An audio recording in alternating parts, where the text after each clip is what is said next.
So between ambushing Zelensky and this, why would world leaders continue to come to the White House? Okay, well, first of all, this is the problem with getting all your information from Laura Loomer and Elon Musk. Yeah. Because this is what they're going to deal you. And it was false conspiracy theory. One, the fact that the president of South Africa was trying to share was that data collected by white farmers themselves, these are the white farmers, has counted 1,363 white farmers murdered since 1990, which is an average of 40 a year, far less than 1% of total murders. The rest are all black people. So that makes it okay? Like, is what Sarah Haynes saying, and correct me if I'm wrong here, this is how I'm picking up what she's putting down, is that because black South Africans are being killed and murdered, it's okay because it's not the whites? I'm listening to what she's saying and I'm trying to make sense of it. I feel a slight headache coming on because it hurts the brain, but I'm going to push through this for you guys. Perhaps maybe the biggest problem here is getting information from The View, getting information from Whoopi Goldberg, getting information from Sarah Haynes. This is unreal, folks, especially if you just did the math, if you did the math on a weighted average of the amount of white farmers or whites in South Africa in comparison to blacks, I think you would see that the numbers are a little bit skewed, not in the favor of Sarah Haynes and The View and ABC and Disney's argument here, and Democrats' argument here, mainstream legacy media's argument here of, well, by percentage, by per capita, there aren't that many whites in comparison to blacks. So that 1% is actually a huge number when you think about it. I can't think of any way to honestly say it's okay and justify the murder and killing of anybody, whether they're white, whether they're black, whether it's South Africa or any other part of the Africa, the continent, or anywhere else in the world. But leave it to these women to do just that. Hey guys, welcome back. It's me, it's Kevin. And I've got something here that you probably don't want to see, but we're going to do it anyway. So let's just see how this goes. Genocide. But the thing he's talking about, because usually all conspiracy is taking bits of fact and then just choosing your own adventure, is... And she just explained the complete process in which The View creates their episodes, and they just pick and choose whatever headlines and stories they want to use and manipulate them in a way that obviously is designed to further fill the void of this echo chamber and get the crowd to clap and cheer like freaking seals. And, yeah, Donald Trump's bad. He's a terrible man. Let's try to pick anything we can here that really has no bearing on anything whatsoever to try to make a mountain out of this molehill. He held up an image out of a stack of papers that just so happened not to be the killing of white farmers in South Africa. It just happened to be killings in some other part of Africa. Got it. That's okay. That must be fine. Okay. Either way. Look, I'll just say it like this. I made movies in South Africa. I've been in South Africa. I sent your son to South Africa to talk to people that I know who still live there. There's no white genocide. Okay? There's not a genocide happening. There is crime, as there is all over the world. Yeah. But it's not about killing off white people. This is just straight up bull. That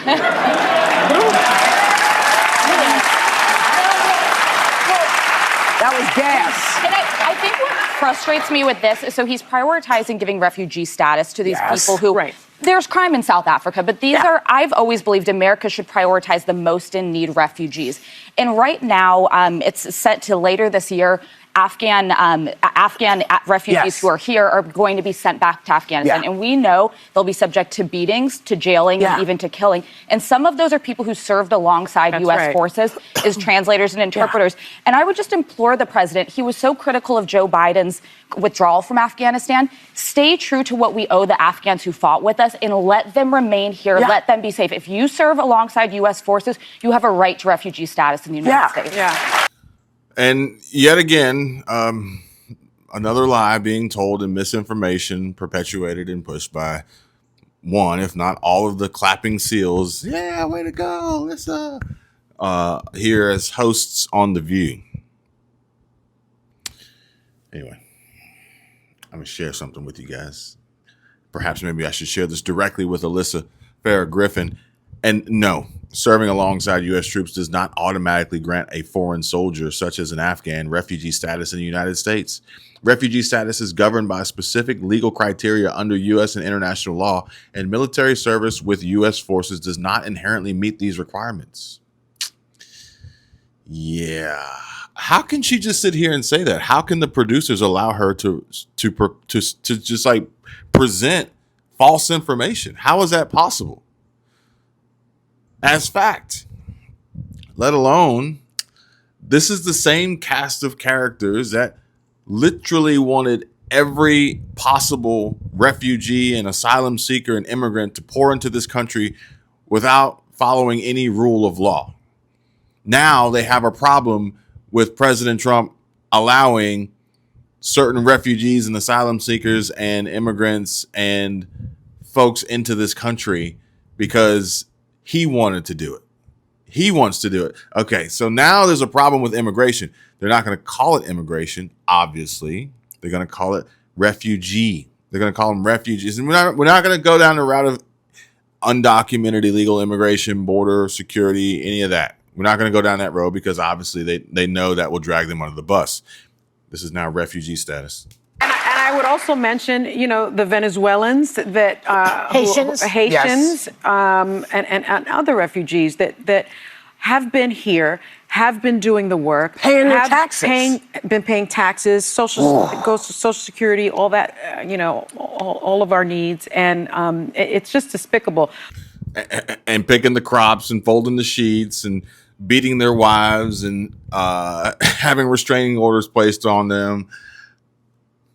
I felt like that little stutter there from Sunny Hostin in the middle of that soapbox presentation was the fact that she realized, damn, I sound like a fucking hypocrite. God, I sound like a hypocrite. Oh, well, I got to keep pushing on with this one. But I will say, in answer to your question will be, why do world leaders continue to meet? It is very clear that South Africa's president was here in the United States to talk about trade because the Trump administration has cut off trade with South Africa. Yeah. And so that's why he was there. It's actually kind of funny because Sunny Hostin's about to go into a spiel here about how the president of South Africa was so prepared for this meeting with President Trump. As well, he should be. And I'm going to show you exactly what I mean by that in just a moment. And I think he was very prepared for the ambush. Mm-hmm, I think he was very skilled. I think he was magnificent. He was magnificent, and he acted like a leader. Why? And there's that word, ambush. That was the word of the day. It's almost like Pee Wee's Playhouse, and it's like word of the day, ambush, and everybody goes crazy. But come on, you can't tell me that this dude wasn't going to be prepared. He knew what he was up against. He knew he wasn't going to be walking into a room with the president of the United States being Sleepy Joe Biden. Literally, Sleepy Joe Biden. Priorities and other bilateral and regional commitments. In closing, allow me to reiterate Tanzania's commitment to regional integration and shared prosperity. We note the progress made on the development of the Lobito Corridor and commend the visionary leadership that has brought this initiative to life. And it is through such partnerships and innovations that Africa's Agenda 2063 will be realized. I thank you. I don't understand. I don't understand. I think leaders come from around the world, and you're right. They're doing what they feel is the right thing. They're meeting with the American president, blah, blah, blah. But this is some crazy stuff, man. Yeah, it was. The Zelensky thing made me crazy, and this made me crazy. Go ahead. This president.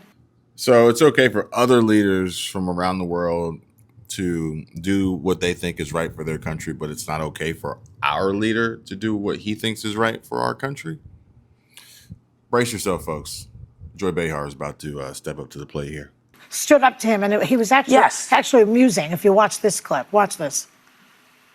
I'm sorry, I don't have a plane to give you. I wish you did. I take it. I would take it. If your country offered the United States Air Force a plane, I would take it. Okay. Do you notice what he said there? If your country offered the U.S. Air Force a plane, he didn't say if your country offered me, Donald Trump himself, a plane. No, he said the U.S. Air Force. Last time I checked, President Trump doesn't own the U.S. Air Force. Yeah. You know the story. Well, of the you know plane from please. Qatar or Qatar. Which they say it in two different ways. I never know. But I mean, that plane that now he's accepting. I understand that the United States has accepted the plane. Is going to cost. He has accepted the plane. The United States has not accepted the plane. He representing the He's government. not representing us. He's the government, right? He may be the government, but hold on. But my government says the Pentagon you can't do that. Okay, the Pentagon. Go ahead, make your point. My point is that the plane is now going to cost hundreds of millions of dollars to debug it, to fix it up and get it ready. And because that is a gift that he's really, according to what I understand, the emoluments clause precludes taking a gift like that. It's unconstitutional. Yeah. Now, mind you, this emoluments clause of the U.S. Constitution, Article 1, Section 9, Clause 8 states, no title of nobility shall be granted by the United States, and no person holding any office of profit or trust under them shall, without the consent of Congress, accept any present, emolument, office, or title of any kind, whatever, from any king, prince, or foreign state. This clause prohibits federal office holders, including the president, from accepting gifts, payments, or other benefits from foreign governments without congressional approval. It was designed to prevent foreign influence and corruption, reflecting concerns from the founding era about external powers swaying U.S. officials. And our tax dollars are now paying for those hundreds of millions of dollars. Does that make us complicit in the emoluments clause? I do not want to go to jail for this. Explain. Sonny, explain, because you're the only one here most likely to go to jail. Well, outside of Alyssa Farah for obviously her involvement with Liz Cheney, but we'll save that for another video. It certainly is unconstitutional. I mean, when you're a federal worker, and especially when you're the chief executive, you are not supposed to take any sorts of gifts. We've had stories from Biden. We've had stories from Ari Emanuel. We've had stories from President Obama. Bob Menendez is going to jail for this. Right, for taking Qatari bribes. But who takes a plane, the very transportation of the most private information of our country, and says, let's take it from a nation that supports and finances terrorists, but we'll just take your plane? I don't think that they're just going to take the plane and just start flying on it. I don't think it works that way, Sarah. You seem to be smart and intelligent, but clearly every time you open your mouth, you prove that you're not. And again, this isn't a gift directly to the president. It's funny because they have no problems, no qualms whatsoever for the United States to give other countries gifts. For instance, a freaking $1 trillion to Zelensky. Oh, no, sorry. We gave that to Ukraine. Got it. But when another country, Qatar, wants to give our Air Force a gift, no, that's not to our country. That's to President Trump. You see how that works? I'm surprised he wants it for that reason alone. I don't know how you could. Why does he want it? Do you think? Because he's the king. He wants to go around the world like the king. It's a fabulous plane, but I don't know how you make it secure from a national security perspective. It's a free plane, and then it goes to him and his presidential library, so it becomes his plane. But we all know that that's BS. Okay. No. He's not giving that to his presidential library. He's going to take it. He's going to fly and use it. But he's not supposed to have it. I got the Constitution right here. He's not supposed to have the plane. Okay? You know? And Whoopi says, I got the Constitution right here. Look, it says right here in the Constitution. They wrote it with a calligraphy pen with a feather on it. It says President Trump can't have a plane. It says it right here. Abe Lincoln said that. Oh, Lord, man. Look, I want you guys to understand what the definition of speculation is. It's this right here. This is extremely biased, hate-fueled speculation with no basis of any fact or principles whatsoever, as we've already called out multiple fallacies in their fake news and lies being shared and told here. So there's that. You you know, people always want us to be respectful and do the things and talk about the stuff we talk about. We can do all of that. But when you are blatantly giving the country the middle finger, that is blatant. You're not supposed to do that. You're not supposed to take the plane. How many days a week is The View on? Because I want to say it's like 5 days a week, maybe 6 actually, because they went to that weekend show or something. So 6 days a week they're giving America the finger. 6 days a week they're giving the United States the finger by blatantly lying and providing false information, mistruths, half-truths, disinformation, and still even inviting folks on their set like Joe Biden with his handler, Jill Biden, and continuously backpedaling and trying to justify their thoughts and their stances and their opinions, all of which have all been proven to be completely wrong. Don't you think when he lets these white Africans in and claims that's giving the middle finger to the black community? My God. Listen. Wow. Joy Behar introduces the most ridiculous claim to now introduce some new form of racism into the chat. And I don't think any of the black community gives a shit about that.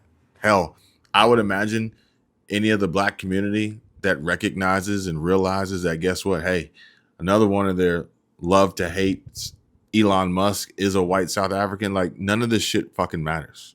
No, I don't. Let me tell you why. Why?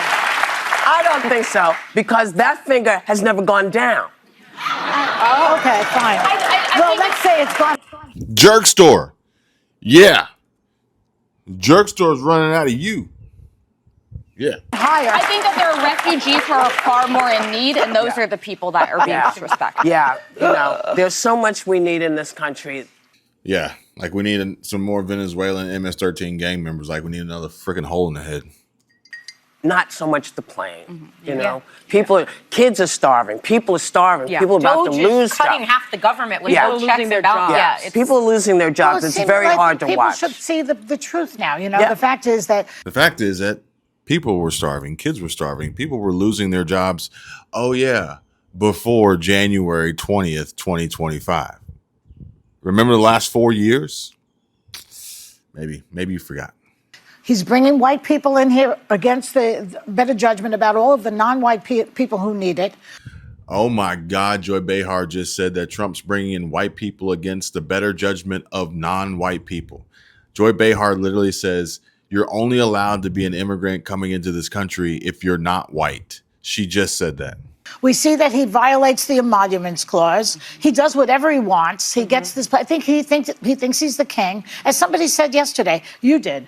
The founding fathers did exactly that book to prevent exactly what he's doing right now. But if I can just say, the average American is not talking about the Qatari jet, and that's how he's What able to get away with these. They're talking about their ability to make ends meet. The cost of but that's what he needs to prices are going up. But that's what he they're needs to be talking about the focusing plane on. because they're going, well, why are you getting to take this plane and you snatch my job away?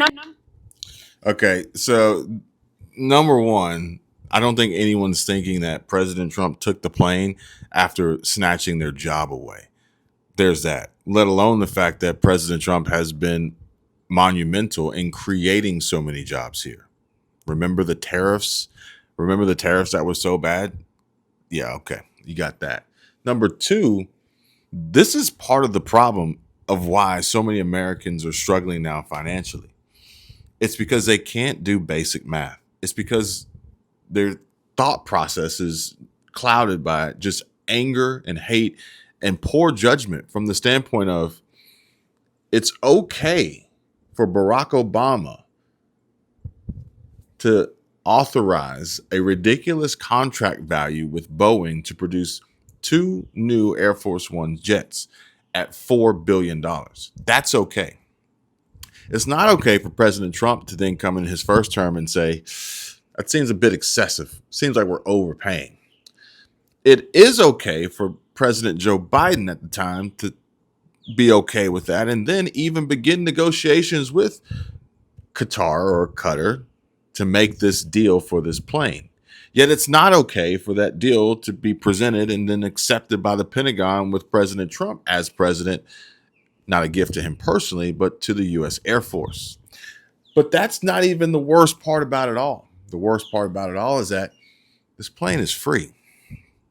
It cost $1 billion to outfit it to be Air Force One. Boeing wants $2 billion apiece for a total of $4 billion. Yet Democrats, hosts on The View, Tammy Duckworth will say, as you just heard from the Defense Department, they are going to have to ensure proper security measures are taken so that an American president can use this plane as the next White House in the sky. Most experts believe in order to make that happen, this Qatari plane is going to have to be stripped down to the studs to make sure that there are no bugs or compromising tech or surveillance embedded in it that would jeopardize national security. Then after all that happens, then it would have to be retrofitted with the United States tech so it can become Air Force One. That process is not only going to take some time, some experts say maybe years, but this free gift could, according to experts, cost about $1 billion to retrofit. It will force taxpayers to waste over $1 billion in taxpayer dollars to overhaul this particular aircraft when we currently have not one, but two fully operational and fully capable Air Force One aircraft. Secretary Mink, General Alvin, do you concur that the upgrades required for a foreign-provided plane to meet the operational security standards of Air Force One would be significant? Senator, thanks for the question. So the Secretary of Defense has directed the Air Force to basically start planning to modify the aircraft. We are postured to do that. That's not my question. My question is, will you concur? We will look at all of those. We will look at all of those. Well, we will have to look at all of those issues you just addressed in those modifications, Senator. My question is, do you concur that it would take significant modifications to take a civilian 747 and upgrade it to Air Force One standards? Any civilian aircraft will take significant modifications to do so. We're wasting taxpayer dollars by spending $1 billion to create an Air Force One, when instead we should be spending taxpayer dollars to spend $2 billion to make an Air Force One, or better yet, $4 billion to make 2 Air Force Ones that we may see in the next decade. Is this what they call girl math? Because if it is, smart women who are able to realize that $1 billion is less than $2 billion for the same product should be offended. They should be extremely offended. There's that. We've got a sponsor. Chapter is our sponsor. Free Medicare help, free Medicare advice. And if you want to save some money and you don't want to overspend, then call Chapter and ask them how you can save money on your Medicare. The number's on the screen, 270-467-2426. The info's in the description. I'll put it in the pinned comment, and I'll see you guys on the next video.